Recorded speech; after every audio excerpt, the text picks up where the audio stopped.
last week, Trump-appointed judge Aileen M. Cannon had approved Trump's request to appoint the special master. Now, the special master, of course, is forced to go through some of the documents or all the documents seized from Mar-a-Lago and figure out what is, privileged information, if there is any privileged information. And there's a big argument happening right now whether or not the former president has any sort of executive privilege over any of these documents. Now, the question, of course, of who would be appointed to fill such a position that would satisfy both the Department of Justice and the former president. And it's a good question, right? Are they ever going to agree on anyone? Now, so far, we have no definitive pick, which is why, at least in one area, American patriots have stepped up to offer their services as special master. Now, this is according to an article in Mediaite. The Southern District of Florida court docket in Trump v. United States of America has received multiple unsolicited letters from members of the public offering Judge Cannon advice, as well as volunteering to serve as special master to review the documents seized during the search. So let me go here to a Topeka-based mediator, Angela Gupta, who wrote to Judge Cannon on August 30th, offering her services to the court as special master, saying, "I'm writing to express my willingness and desire to serve as special master in the Donald Trump matter," wrote Gupta, describing herself as an apolitical attorney in Kansas. Well, of course you want someone who's apolitical, right? Whose only goal is to help you reach a just decision under the law. She then touted her over 30 years of legal experience. And current work exclusively in the neutral role as mediator and arbitrator, and had offered several names as references. My resume is included for your review. I know this is a long shot. Oh, well, goodness. Oh, look at that. What a way to get your name in there. Just throwing that hat right in the ring. But there's another one. This is Philip A. Rikita, who sent this letter. Dear Judge Cannon, or is it Dear Your Honor? Ooh, did a little buttery there. Buttery action. Buttering her up. I'm not quite sure what the job specifications are for such an assignment. Oh, that's a great way to start. Great way. Nailed it.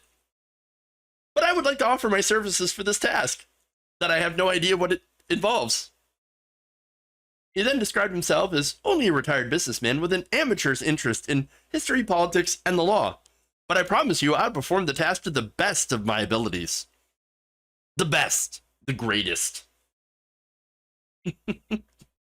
Rikita admitted his lack of a law degree and said, if you feel obliged to select someone with a law degree, you can appoint me as that person's advisor or legal assistant. I will work pro bono. Because, look, you can't pay me because that's going to mess with my Social Security benefits.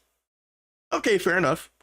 As a citizen, native-born, taxpayer, and voter, I want to help make our country a better place for all of us. Please tell me how I can help.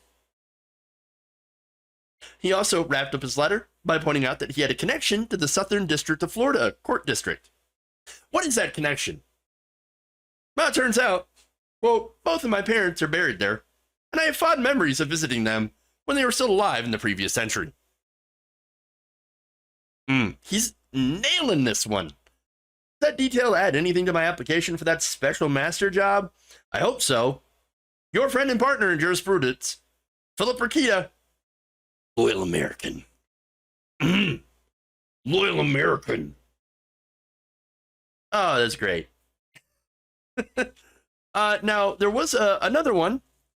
But it wasn't part of the application. But this, nonetheless, shows how one person feels.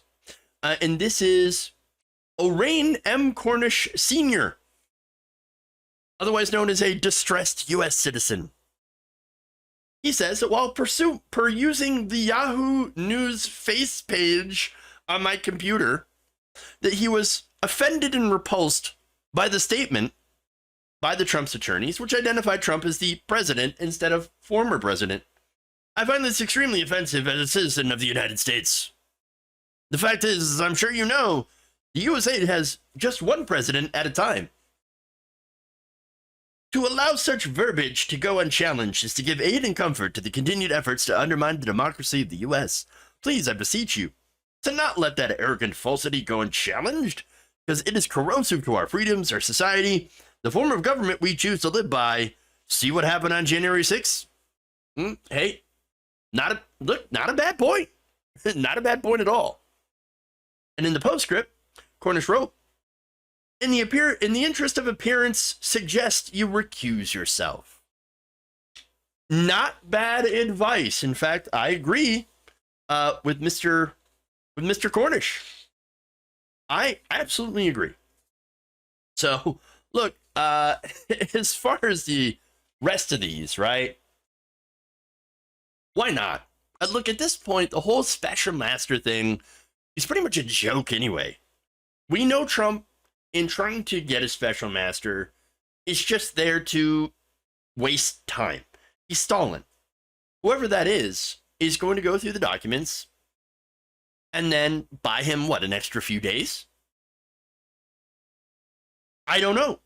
But maybe it'll be enough time for him to come up with his next defense, assuming his clown show of lawyers actually can figure out something. But that said, there are some actual real possibilities that do not involve randos as much as we love them.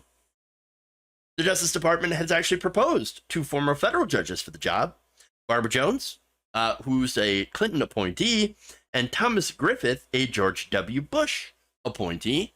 Oh, of course, those are not going to go, over well, I think, with the Trump team. Whereas Trump's picks are retired federal judge Raymond J. Dearie, appointed by Reagan, and Paul Huck, conservative lawyer who has served in Florida state government.